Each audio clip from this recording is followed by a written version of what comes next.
Well, good evening, everyone. You're listening to Red Pill 78. I am the Corruption Detector, and this is your Red Pill News. Hope everyone's having a lovely day and that you had a marvelous weekend as well. We had a series of incredible shows over the weekend. Please do go check out the live streams. You're going to see John D'Souza. You're going to see a California Republican candidate for Congress. And you are going to see The Kate Awakening on Sunday. It was an incredible series of shows. First of all, today, we've got some news. Another Democratic contender has dropped out of the race, and believe it or not, we predicted it here on Comfy Sunday last night. We've also got a major win from Judicial Watch. A former candidate for president has been ordered to testify in a deposition in federal court. We also have a big supporter of the president who's now a major stakeholder in Twitter, and apparently the current CEO, Jack, might be getting ousted. We have news on an awesome trending topic here on Twitter. Also, looks like Nick Sandmann's attorneys have set him up to sue several more media outlets. And there are calls to quarantine a particular senator, Chris Murphy, after he met with potential carriers of the CV. And finally, we have great news from the State Department. The Trump administration is going to be limiting the numbers of Chinese state media personnel here in the United States. So we could see a big change in the MSM landscape.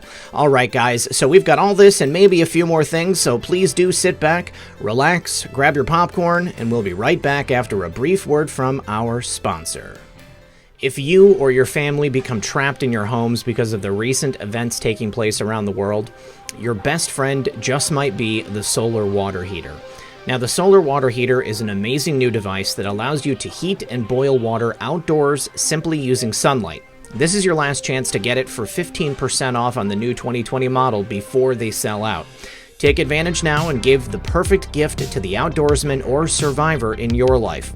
Please visit www.solarwaterheater.com and use code REDPILL15 for an extra 15% off. Once again, that's www.solarwaterheater.com.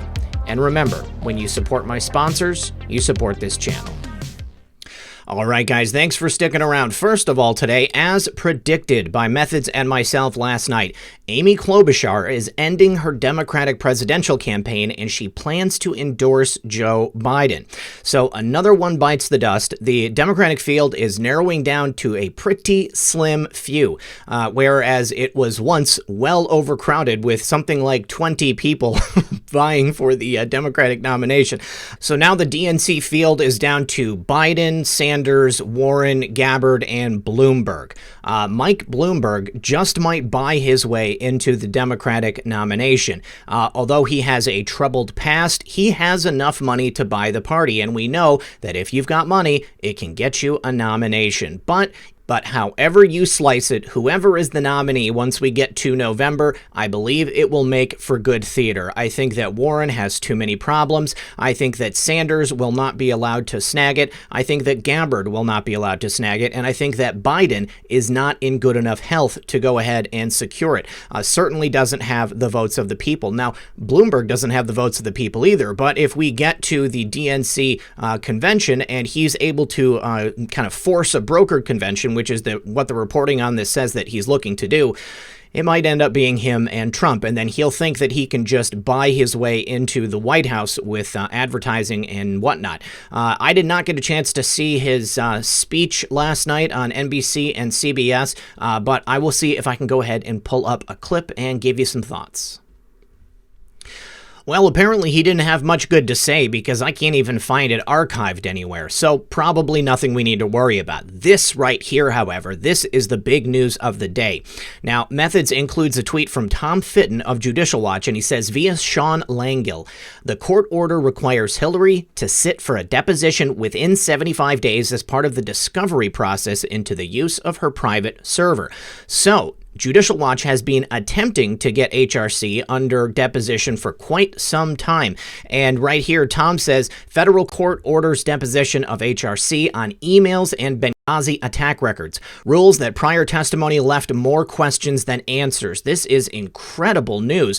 Now, the really good part of it is that with the 75-day deadline, it's going to make sure that she has to sit down prior to the election in November. So it's very possible that some really juicy stuff can come out of this, and perhaps the American public are going to hear some things that we have needed to hear for a very long time. I just want to be the first to say right now on this program, I guess, thank you so much, Tom Fitton, and thank you, Judicial Watch, for doing the heavy lifting.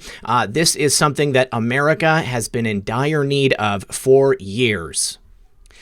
All right, and next, a new sheriff may be in town on the Twitter sphere. There's a Republican megadonor and a converted once-upon-a-time never-Trumper named Paul Singer, who owns an investment firm, and he has purchased a major stake in Twitter with the express plans of ousting Jack Dorsey. Now, the firm is called Elliott Management, and he's bought this hefty stake in Twitter with the idea that he is going to use it for newfound influence to push many changes at the Twitter company. One of the first things on his list is getting rid of CEO Jack Dorsey. We don't know how much the value of this stake is, and we know that Singer opposed President Trump during the 2016 race, but ever since then, he's done a U-turn, and he is now a big supporter of the president. Now, President Trump invited Singer to the White House back in 2017, and afterwards, he was quoted as saying that Singer was very anti-Trump or never Trump, but that when he left, he had given total support to the president because it's all about unification and what? Making America great again. So now President Trump is in a very good position because we know how Twitter treats him and many other people on our side of the aisle. So with a staunch supporter of the president now at the helm of Twitter with the power to oust Jack Dorsey, they would also have the power to really change things for the better on this platform. We know that President Trump is a free market guy. I think we've all been kind of frustrated for a long time that he hasn't used the power of the government to force Twitter into following rules of free speech and our Bill of Rights. But this right here is a very smart way to go about it. If there is a new boss at Twitter who can start a series of efforts from the top down to change things, to change the way that things are done so that conservatives and people who don't necessarily follow the accepted line of thinking, then I think this could very easily be what creates the changes that you and I have been seeking for such a very long time. I'm very excited to see what Mr. Singer does with his newfound purchase, and I think that all of you will be too. You guys, let me know if things start changing, and let me know if you hear anything more about Mr. Singer and, of course, Jack Dorsey. All right, and next, trending right now on Twitter with 30,800 tweets. Who is our favorite Anon? This has been going on since early this morning, and I believe it was all started when Martha MacCallum asked for people to send her a message or to tag her on Twitter and to tell her exactly what people wanted her to ask the president. Now, clearly, this is the cue. We've been asking this for a very long time, and is it possible that Martha MacCallum is going to be the mainstream media journalist that has the bravery to ask the president this very important question? This is going to be something that I think many of us are going to be waiting eagerly in anticipation to find out. But thank you very much to every patriot on Twitter who went ahead and tagged Martha with that information. I'm not going to lie, there's a lot of trolls out there, people talking about the character from Star Trek The Next Generation, of which I'm a fan. But there's a lot of people who are doing this in earnest with the right intentions. And either way, I don't think it matters. The fact that this is trending on Twitter the same morning that we get news that a new stakeholder has purchased a majority share in Twitter, I don't think it is an accident, and I'm very, very excited to see what comes next. All right, now great news for the kids in the Covington school case. I'm sure you'll remember Nick Sandmann. Well, his attorneys have announced that they plan to sue count them, 5 more media outlets, and those include ABC and CBS. Now, remember back in January, CNN agreed to settle a lawsuit with the student, Nick Sandmann, but the amount of the settlement was concealed to the public. I'm sure that it was a hefty amount. Now, Sandmann's lawyers filed an $800 million lawsuit against CNN CNN, WAPO, and NBC Universal after the outlets used selectively edited video to try to make Nick and his fellow students look like they had harassed a man playing a drum in his face. Now, this was at the Indigenous Peoples March in Washington, D.C., but they lied about their reporting, and Sandman decided to sue the deceptive outlets. Now, his lawyer, Lynn Wood, told Fox News last year that CNN was probably more vicious in its direct attacks on Nick than the Washington Post, and CNN goes into millions of individuals' homes. The $250 million lawsuit against Washington Post is still working its way through the legal system after WAPO failed to get the case dismissed. Now, following the announcement in January that Nick's attorney Todd McMurdy tweeted out that the attorneys for Sandman will now focus on NBC, Washington Post, and others, well, on Friday, Sandman's attorneys announced their intent to sue 5 additional media outlets, and those include ABC and CBS. Now, here's a quote from them. They say all of the future defendants listed above have published or republished statements made by Nathan Phillips and others that Nicholas blocked or otherwise restricted Phillips' free movement and would not allow Phillips to retreat at the National Mall on January 18th of 2019. Nick reserves the right to file complaints in this court or any other court against other potential defendants not listed above, subject to the applicable statute of limitations. Well, given the fact that CNN settled that lawsuit and the other lawsuits against Washington Post are still pending in court, I think that the new suit against these 5 additional media outlets is going to be a slam dunk case. Clearly, we all remember the reporting against Nick and his classmates and how disingenuous it was. These people were defamed. These children were defamed. And these media outlets would do anything for a juicy story, even destroying the lives of these high school students. Just an absolute horrible display by these professional media outlets. Well, guys, time to pay the piper. He's coming home to roost. All right, and this is really good news right here. This is from Josh, a.k.a. Dirty Truth. Devin Nunes appeared on Sunday Morning Futures with Maria Bartiromo, and it looks like he is also filing a lawsuit against the Washington Post, probably today. These people have got to be held accountable, he says, and if this is the same, yes, this is the same tweet. Devin Nunes actually retweeted this himself, so great job, Josh. Let's go ahead and take a look at the clip. After years of misinformation about collusion with President Trump. Congressman Nunes is the ranking Republican on the House Intel Committee. He joins me right now. Congressman, it's good to see you this morning. Thanks very much for joining me. When will you file suit against the Washington Post? So we'll likely file tomorrow in the afternoon in federal court. This is just ongoing nonsense. We're on Russia Gate 9.0.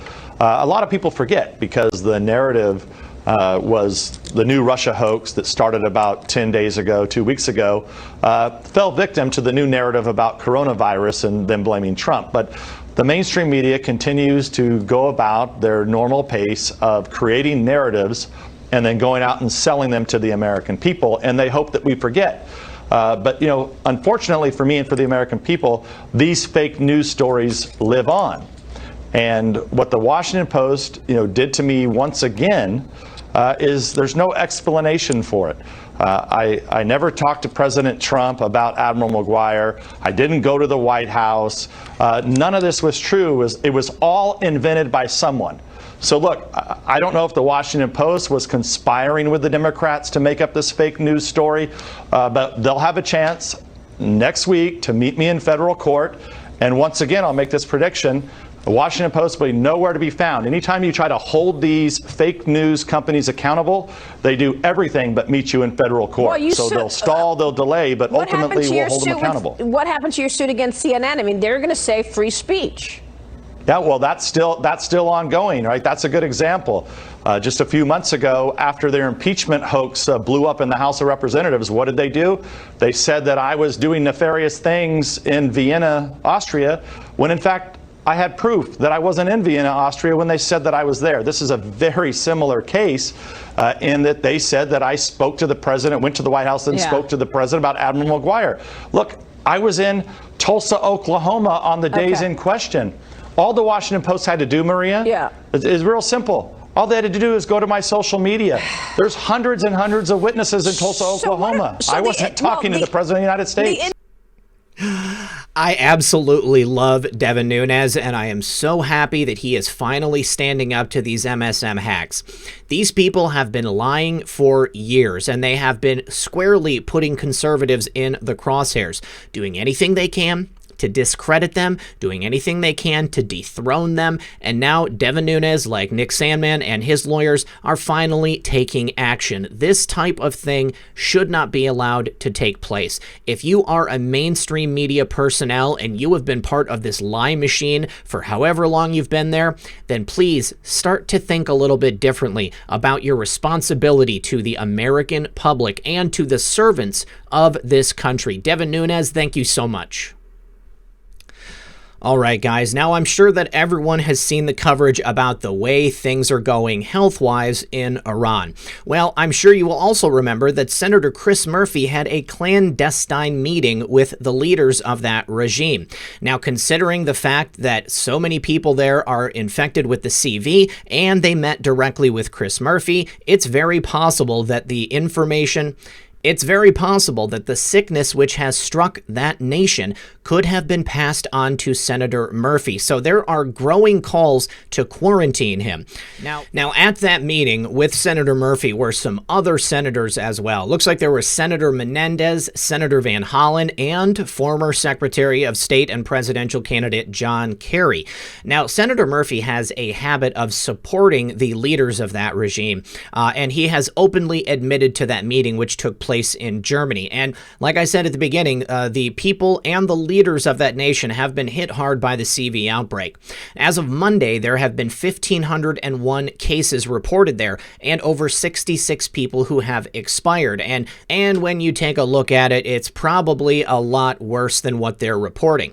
Now, to protect the American public from this outbreak taking place in Washington, D.C. and other places, there are calls for Senator Murphy to be immediately quarantined, especially given the fact that many people in the highest levels of that nation's government have been struck with this very deadly disease, or seemingly deadly disease. But either way, it is a bad look for Senator Chris Murphy to be breaking the Logan Act with people of a government who have now been hit by an outbreak and where things are kind of running amok at the moment. So as this is shaping up, it is a possibility that Senator Murphy might be quarantined. Maybe this is the kind of thing that people should call the CDC about.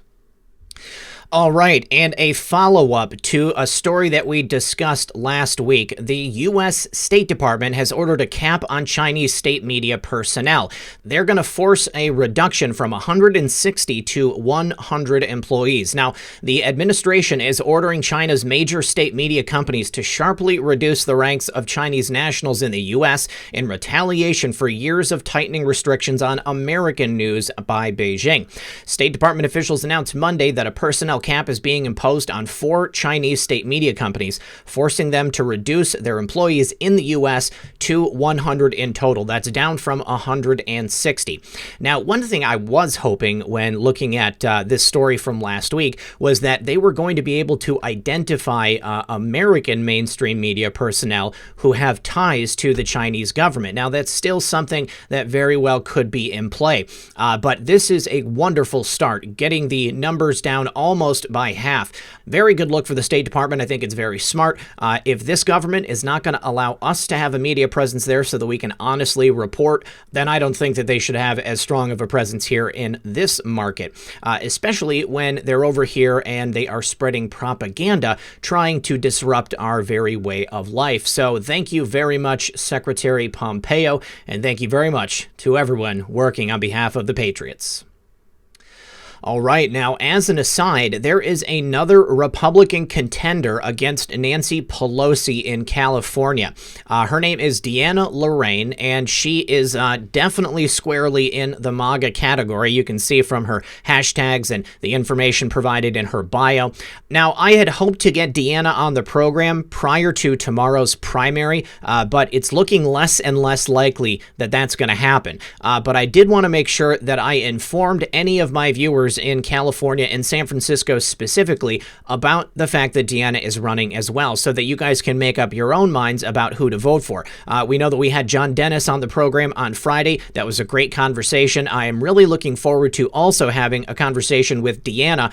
If she makes it through the primary, then she is more than welcome to come on the show. If she doesn't make it through the primary, she is still more than welcome to come on the show. So you guys, let Deanna know that definitely you want to see her here on this program. I have had so many people contacting me, and she actually reached out to me over the weekend. So I think that people have already been doing a great job letting her know that she should be on this program as well. And Deanna, just in case you haven't seen my DMs, I wanted to make sure that you were aware that I am still anxiously awaiting to get you here on the show so that my viewers can check you out. All right, awesome. Thanks, guys. Moving on. Well, guys, it sure looks to me like the times are a-changing. Good news at Twitter, good news for the country, good news for truth in media. Never lose heart, never lose hope, continue to march on, guys. Digital soldiers, one and all, where we go one, we go all. As always, this has been Red Pill 78. I am the Corruption Detector, and this was your Red Pill News. Good luck, everyone, and God bless. Hey guys, it's Red Pill. Just one more thing. I just want to say thank you so much to everyone who has taken the time to support this channel. If you'd like to see some ways that you can support the channel, you can always check the show notes in the pinned comment of this video below. Whether you like, whether you share, whether you make sure that your notifications are on, any way that you support this channel means so much to me. I could not be doing this without you, and I could not do it without your help. Without people like you, this channel would not exist, so thank you so much to everyone for all of their many means of support. Don't forget to check out the merchandise store that is also in the pinned comment, and I will see you guys next time.